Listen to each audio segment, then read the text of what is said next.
Mohon izin Tuhan Yesus, aku duduk. Terima kasih Bapa buat setiap kesempatan bagi kami untuk kami duduk di bawah kaki Tuhan Yesus dan menantikan firman-Mu. Kami rindu juga mendapat pesan daripadamu, sebab kami mau menjadi jemaat yang militan, jemaat yang excellent, jemaat yang mengutamakan Tuhan Yesus di dalam hidup kami. Terima kasih Bapa di sorga, biar kemuliaan hanya bagi Tuhan Yesus. Urapi hamba-Mu, urapi telinga kami, urapi pikiran kami, urapi hati kami. Biar hati kami terbuka bagi firman-Mu dan kami hidup dalam buah pertobatan dan buah Roh Kudus. Haleluya. Amin. 3 orang. Oke, sekolah minggu bisa gabung di sana. Ngantuk ya. Ya Grace. Bu Grace gak ikut.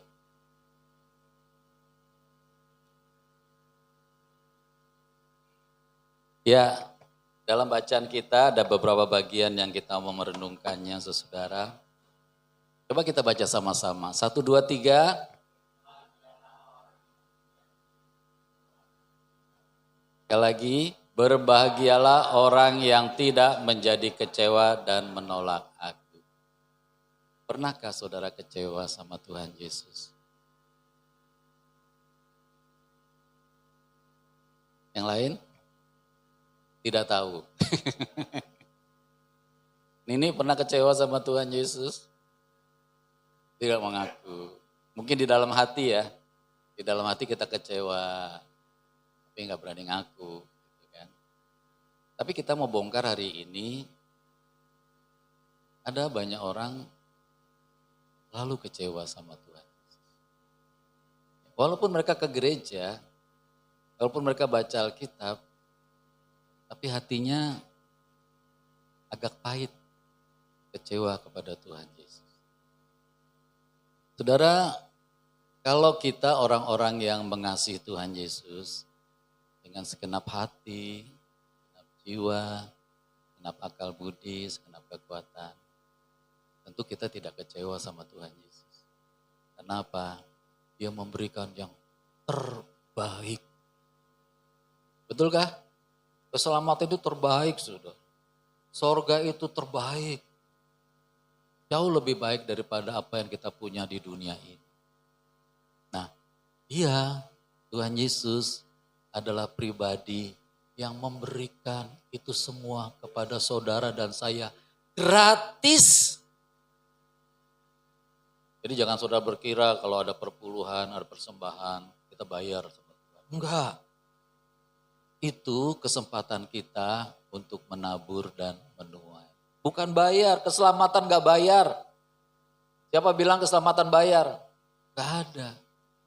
Jadi kalau orang ke gereja, ya kalau dia diberkati sesuai firman, ya, saudara bawa dengan ucapan syukur. Kalau tidak ada, gak usah, gak apa-apa. Ya, gak mungkin kalau gak ada kita dipaksa untuk memberi. Nah, saudara di dalam Tuhan Yesus, yuk kita renungkan. Poin-poin apa saja yang membuat kita kecewa sama Tuhan. Tanpa kecuali saudara. Kadang-kadang gak terucap, tapi sebenarnya kita kecewa sama Tuhan. Ya. Nah saudara, ketika apa yang kita inginkan tidak seperti yang Tuhan Yesus berikan. Kalau kita doa, lama sekali gak dijawab-jawab. Dijawab sih, lama sekali dikabulkan. Beberapa waktu lalu saya saksikan seorang pendeta dalam kemiskinannya dia berkata, Tuhan aku nih hamba-Mu loh Tuhan.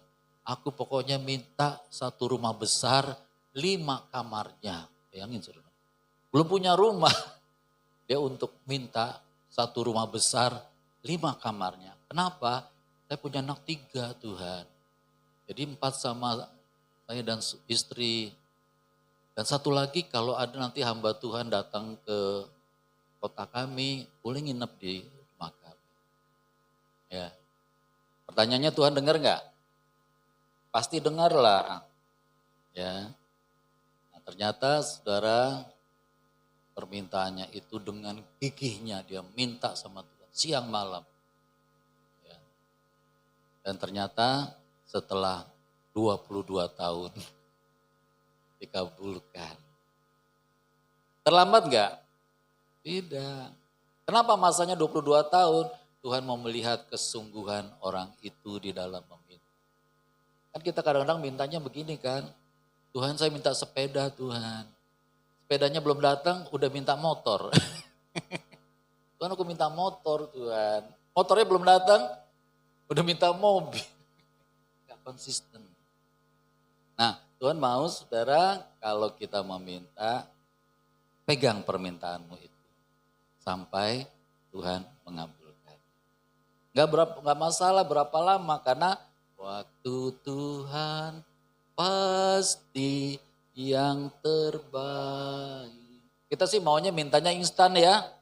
Kayak bikin Indomie itu sebentar aja 5 menit selesai. Orang zaman sekarang tuh pengennya instan. Ya.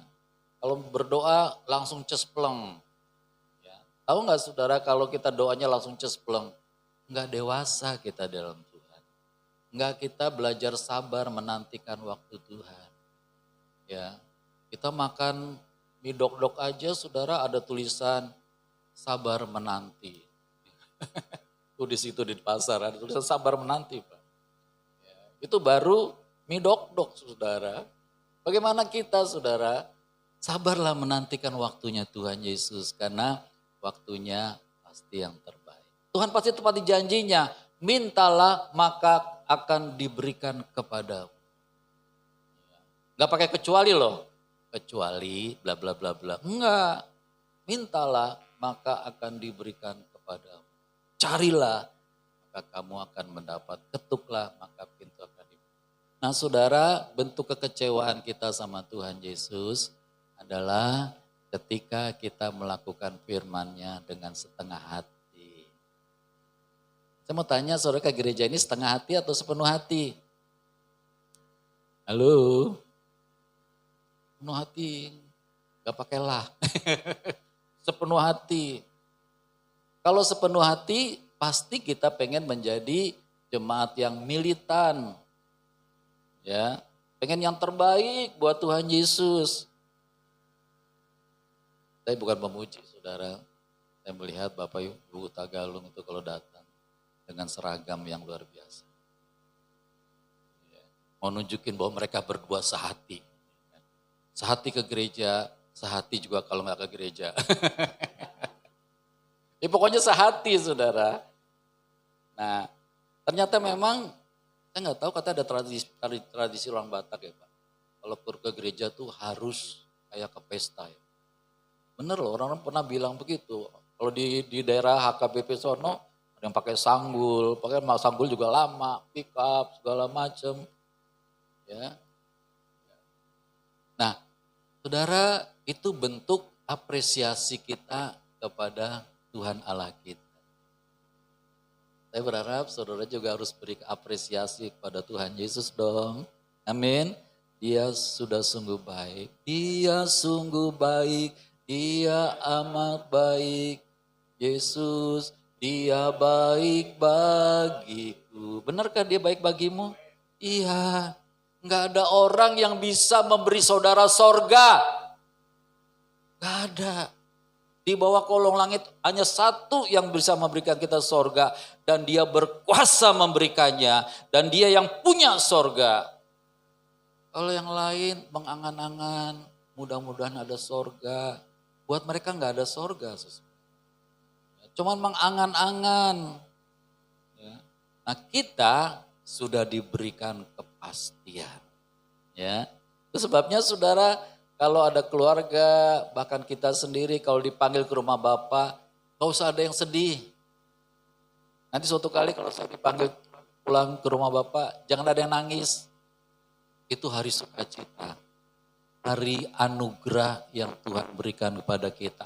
Di mana? Ada. Barang siapa percaya kepadaku, dia akan hidup walaupun dia sudah mati.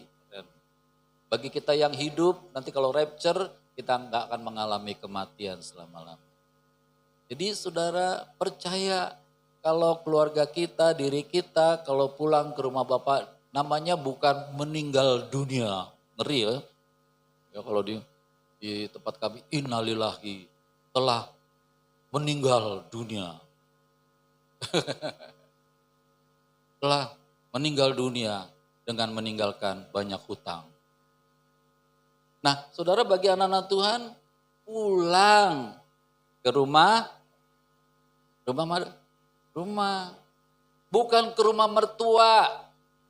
Susah rumah mertua. Rumah Bapa. Rumahku ada di dalam sorga. Di tempat suci dan mulia. Ya. Nah jadi saudara, pemberian Tuhan Yesus itu maha dahsyat, maha luar biasa. Harusnya kita semakin hari semakin kagum sama Tuhan Yesus. Ada suatu kepastian. Ya, saudara tahu ada kepastian dalam hidup saudara? Ada. Kalau saudara menderita di dalam dunia, gak usah susah. Karena pencobaan yang kamu alami, pencobaan biasa kata Tuhan, biasa. Tidak melebihi kekuatanmu.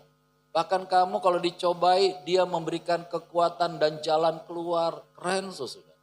Di dunia dia pelihara kita, dan Tuhan janjikan dan pasti terjadi, ada di dalam surga yang mulia.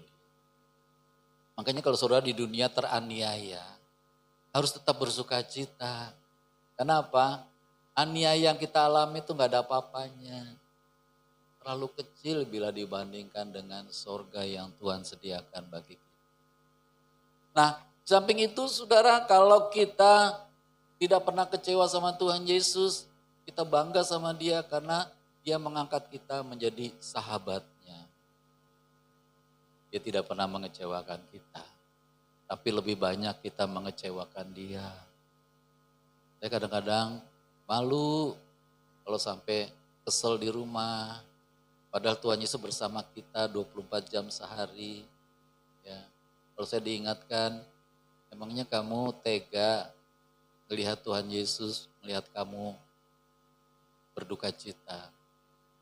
Mas segera kita bangkit, suruh minta ampun. Ampuni ya Tuhan Yesus, Engkau ada di sini. Ya. Nah, bagi kita, yuk kita jangan lagi kecewa sama Tuhan Yesus. Ada yang amin sih? Jangan lagi kecewa sama Tuhan Yesus. Kurang mantap. Jangan lagi kecewa sama Tuhan Yesus. Buktinya apa? Berikan yang terbaik buat Tuhan Yesus. Boleh dong ya saya nanya pendapatnya Pak Utagaling ya Pak. Pak Utagaling paling dekat di sini. Andai kata Bapak rumahnya jauh gitu. Kira-kira ke gerejanya telat gak ya? Nggak bisa jamin. Oh. Kalau dekat dijamin tidak telat. Kalau jauh tidak bisa dijamin. Kendaraan macet. Tapi kalau Bapak berangkat jam 4 pagi pasti nggak terlambat Pak. Oke. Ya. Saudara, kira-kira kalau berangkat jam 4 pagi boleh nggak ya? Boleh. Tinggal telepon Arum, bukain pintu. Masih maaf. Tapi saudara, apapun yang kita lakukan buat Tuhan Yesus, kalau terbaik, dia lihat. Dia melihat. Dia memperhatikan. Ya. Dia bangga. Tuhan Yesus suka bangga loh sama orang-orang yang istimewa. Contohnya orang perwira yang melarang Tuhan Yesus ke rumahnya karena dia tidak layak. Oh dia puji. Iman sebesar ini tidak pernah aku jumpai di antara orang Israel sekalipun. Padahal perwira itu bukan orang Israel. Ya. Yohanes Pembaptis yang kita baca. Ya, Tuhan Yesus bangga sama Yohanes Pembaptis karena dia hidup sesuai dengan nubuatan-nubuatan dan dia genapi di situ. Bahwa dia mempersiapkan jalannya Tuhan Yesus bagi umat Israel, bagi kita semua. Tuhan Yesus kasih penghargaan. Saya percaya kalau engkau memberikan yang terbaik, Tuhan Yesus kasih penghargaan buat kita. Bukan itu saja, Tuhan Yesus kasih upah yang besar di dalam surga. Makanya dia bukan ngomong sama kita, carilah harta di surga. Saudara, kalau saya dan penatua dan pengerja datang ke sini sekitar 8:30, ya, bukan apa-apa saudara. Kami pengen yang terbaik buat Tuhan Yesus. Ya. Nah, jadi itu bukti bahwa saya nggak kecewa sama Tuhan Yesus. Saya bangga sama Tuhan Yesus. Ya. Di tempat lain, maaf saudara, pendeta itu datangnya kalau udah mau khotbah. Di gereja tertentu saudara, satu lagu sebelum khotbah baru pendeta datang. Dulu gereja saya yang lama juga begitu. Sebelum itu pendetanya datang kalau kita udah nyanyi 3 lagu baru datang. Pertanyaannya, Tuhan Yesus datang jam berapa ya? Dia tidak terlambat. Masa bos di atas segala bos datang duluan? Ya. Nah itu yang kita imani, kita yakini bahwa aku harus mempersiapkan diri. Di gereja Protestan juga bagus. Ya. Kalau datang mereka sebelum waktunya, mereka bersaat teduh, mereka berdoa. Ya, mempersiapkan diri. Nah, kita mau segala sesuatu yang terbaik. Saya mau pastikan mulai hari ini kita tidak kecewa sama Tuhan Yesus. Amin. Bahkan kita bangga sama Tuhan Yesus. Dan kita rindu menjadi jemaat yang militan seperti doa kita tiap minggu. Kita rindu menjadi jemaat yang excellent, yang istimewa di hadapan Tuhan Yesus. Kita rindu Tuhan Yesus tersenyum melihat apa yang kita kerjakan. Ya, jadi kita sepakat minggu depan kita melakukan yang terbaik.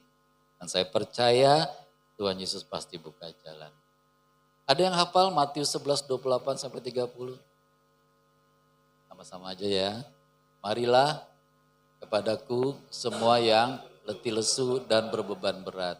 Aku akan memberikan kelegaan kepadamu.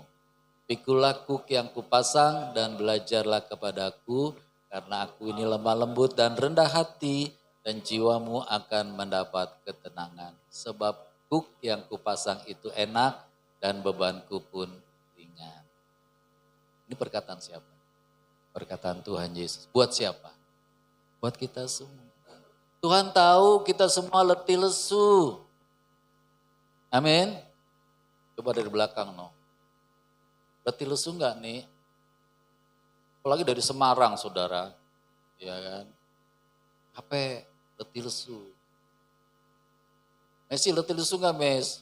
Bangun tidur badannya sakit semua. Jujur semua kita letih lesu sebenarnya. Ya. Makanya cari gereja yang singkat, tepat, padat. 1 jam saja.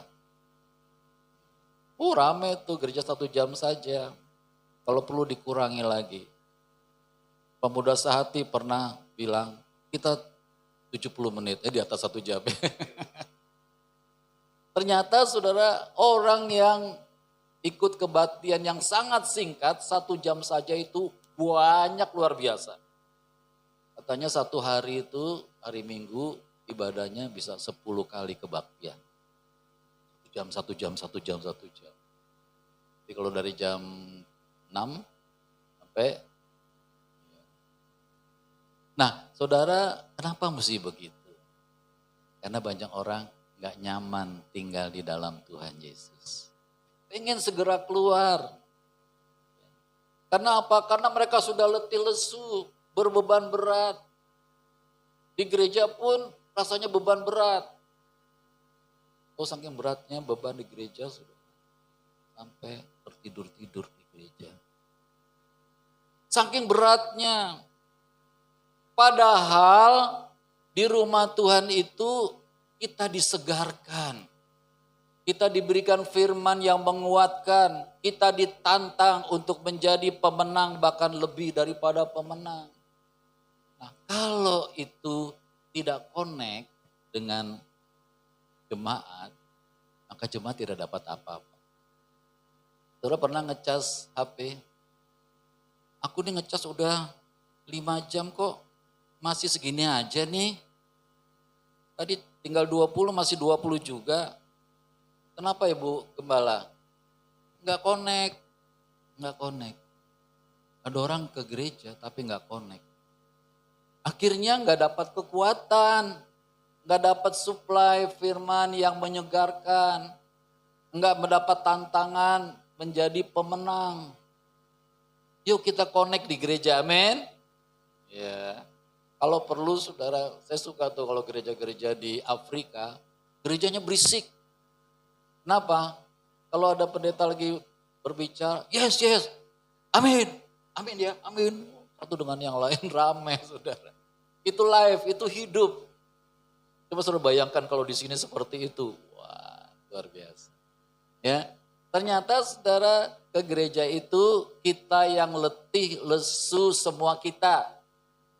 Letih, lesu, berbeban berat, kita butuh kelegaan. Di-refresh, dicas, diberikan damai sejahtera, diberikan sukacita. Gak gampang loh saudara. Saya mengalami sekarang ketika saya menyanyi sungguh-sungguh, ketika saya berdoa sungguh-sungguh, damai sejahtera Tuhan itu mengalir di dalam roh, jiwa, dan tubuh. Yang menguatkan aku, yang memulihkan masalah-masalah di dalam diri. Jadi saudara, kesempatan bagi kita untuk memuji dan menyembah Tuhan dengan sepenuh hati, itu ada di gereja. Kalau di rumah saudara, gak ada WL-nya, gak ada musiknya. Kalau mau panggil Dipo sih main musik di rumah saudara boleh. Tapi di gereja ini sudah tersedia semuanya.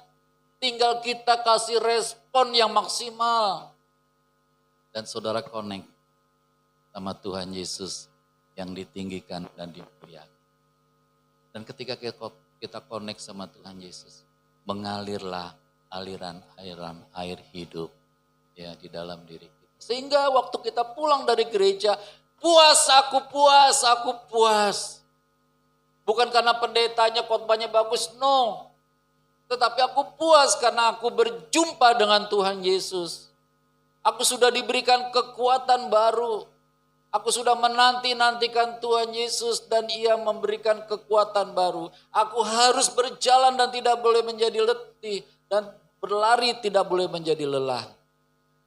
Sepanjang minggu itu kita punya kekuatan di dalam Tuhan Yesus. Bahkan kita bertumbuh. Saudara di depan gereja kita tuh ada pohon cemara ya. Di Tuhan dua-duanya tumbuh bagus. Tinggi sekali. Coba saudara lihat di belakangnya sebelah sana. Ternyata kosong. Gak ada cabang-cabang yang tumbuh dengan baik. Kenapa? Karena dia tidak menghadap matahari. Dia tidak kena sinar matahari. Saudara kita perlu kehangatan cinta kasih Tuhan Yesus. Amin. Perlu pikiran kita, hati kita diarahkan kepada Tuhan Yesus yang akan mensuplai segala yang kita butuhkan. Saudara kemarin sore saya sakit luar biasa. Sampai jam 00 pagi sakitnya luar biasa. Saya pulang dari sini di jalan raya mata saya panas sekali udah gak tahan pengen tidur. Ya. Tetapi saya tahu Tuhan pasti menyembuhkan saya. Aku terlalu percaya Tuhan sembuhkan. Ya. Lalu Tuhan kirimkan Dokter Dipo. Lalu Tuhan berikan Messi pinjemin. Ternyata jam 2 pagi refresh. Hilang semua sakit. Jadi bagi Tuhan Yesus gak ada yang mustahil. Kalau kita tetap connect, Iblis sudah bilang sama saya tuh waktu malam jam 9, jam 10. Udahlah kamu minta izin aja biar Pak Hadi yang khotbah lagi. Dia bilang enggak, aku harus datang. Apapun yang terjadi aku harus datang. Iblis kalah enggak? Kalah. Karena kita menyatakan sesuatu yang tegas, aku harus datang. Itu sebabnya Tuhan Yesus dengar dan iblis minggir dan aku sehat. Jadi saudara kalau mau sehat, kalau mau sembuh, kalau mau doanya dikabulkan, sungguh-sungguhlah di dalam Tuhan Yesus. Dia sanggup, Yesus sanggup memulihkan.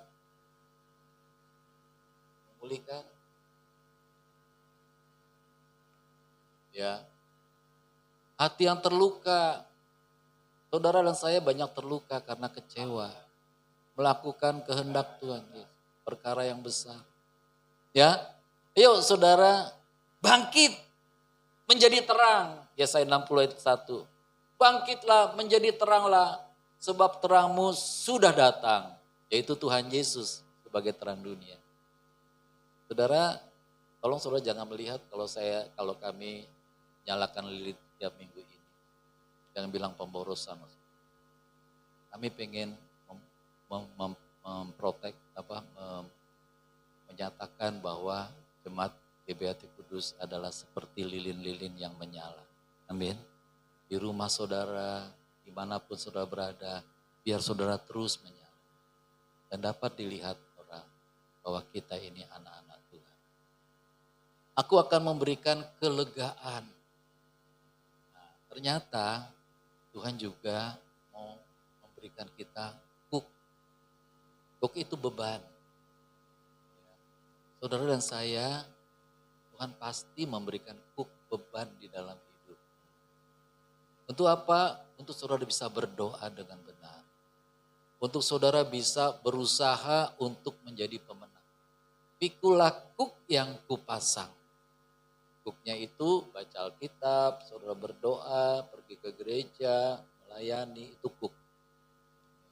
Pikulah kuk yang kupasang dan belajar kepada Tuhan Yesus. Apa yang kita belajar dari Tuhan Yesus? Dia melayani Bapa di surga sepenuh hati. Walaupun saudara tidak bisa sepenuh waktu, tapi saudara bisa sepenuh hati.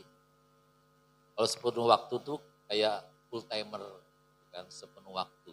Pendeta itu sepenuh waktu. Tapi saudara bisa seperti kami juga sepenuh hati. Ya.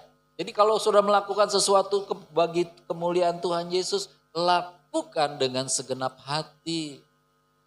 Ya. Nah, kalau kita melakukan dengan sepenuh hati, Tuhan akan nilai itu menjadi sesuatu yang luar biasa. Kita bisa merajut rumah kita di dalam kerajaan surga, harta kita di dalam kerajaan surga dengan cara kita merajut hari-hari kita, waktu-waktu kita untuk memuliakan Tuhan Yesus. Ada seorang ibu saudara yang sudah tua, di rumah dia sendirian, tapi siang malam dia nyanyi terus. Tahu sampai sekarang gak ada yang tahu. Tapi dia gak peduli, pokoknya aku mau nyanyi buat Tuhan Yesus. Nyanyi, puji Tuhan, bangun bait kudusnya. Tempat ini Yesus telah hadir, kemuliaan Tuhan dinyatakan, oh sukacita. Ini kalau mau ordernya banyak, nyanyi nih. Di ruang kerjanya itu, Pak tukang nyanyi, mendatangkan hadirat Tuhan di tempat itu. Kalau ada tempat itu hadirat Tuhan, customer akan datang dengan sendiri. Kalau kita mau menghadirkan Tuhan Yesus di rumahmu, nyanyi. Kadang-kadang kalau pertama kali nyanyi, suami-suami bilang, kamu makan apa sih? Gak biasanya tuh. Tapi kalau udah nyanyi tiap hari, gak masalah. Dulu saya saudara waktu bekerja, saya suka nyanyi. Sampai rumah saya kan petak waktu itu di Nakula. Kalau saya nyanyi, ternyata ada orang yang dengerin dari balik petak rumah saya. Tetangga saya Muslim. Aduh Bapak kalau nyanyi bagus ya. Bener nih kesaksian. Ya. Jadi ternyata pujian kita buat Tuhan Yesus adalah pujian yang membuat orang damai sejahtera. Belum lama saya lihat di YouTube, apakah itu editan saya nggak pernah tahu. Tiba-tiba di satu musola ada orang nyanyi lagu gereja. Banyak anak muda di situ main keyboard di musola. Mereka sangat menikmati lagu-lagu yang memuja Tuhan Yesus. Masa mereka bisa, kita nggak bisa sih. Amin. Ya, yuk nyanyi di rumah nyanyi. Ya. Apa? Nyanyi. Nyanyi aja, jangan nyanyi yang fales. Nyanyi yang fales tahu apa saudara?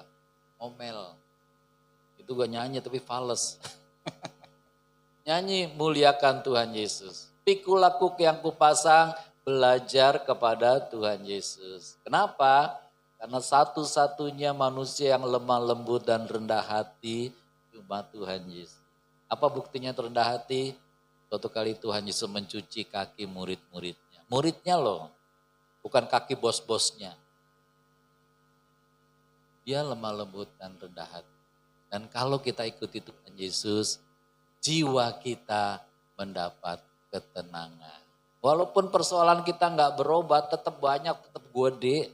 Tetapi kita bisa mendapat ketenangan. Sebab damai sejahtera Tuhan Yesus itu, kata firman Tuhan, melampaui segala akal. Melampaui segala masalah. Melampaui segala kesusahan kita.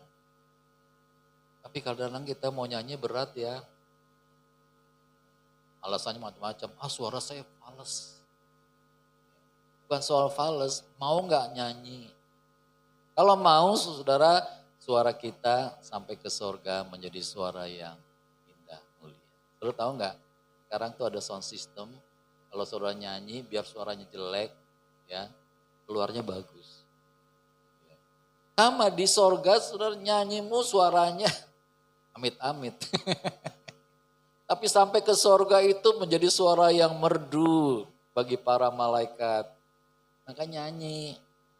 Nanti begitu nyanyi, segala persoalanmu dapat selesai. Segala perkara dapat ku tangguh di dalam Dia yang memberi kekuatan. Tuhan Yesus penolong dan sahabat. Terus kalau nyanyi kita harus mesra ya. Tuhan Yesus penolong dan sahabat. Tetap percaya karena Tuhan setia. Ya, saya berharap percaya saudara sama Tuhan Yesus semakin hari semakin bertambah-tambah. Amin. Supaya hidupmu menjadi indah di hadapan Tuhan Yesus. Biarlah Tuhan Yesus memberkati kita semua karena kita siap menjadi jemaat yang militan. Jemaat yang membawa yang terbaik bagi Tuhan Yesus. Terima kasih Tuhan Yesus buat firman-Mu hari ini. Biar mulai hari ini kami tidak mau lagi kecewa kepadamu. Sebab Engkau sudah terlalu maha baik buat kami semua. Memberikan berkat bagi kami baik di dunia ini terlebih di dalam kerajaan sorga. Biar kami meresponinya dengan maksimal, biar nama Tuhan Yesus selalu ditinggikan dan dipermuliakan. Terima kasih Bapa di sorga, dalam nama Tuhan Yesus kami berdoa mengucap syukur. Haleluya. Amin.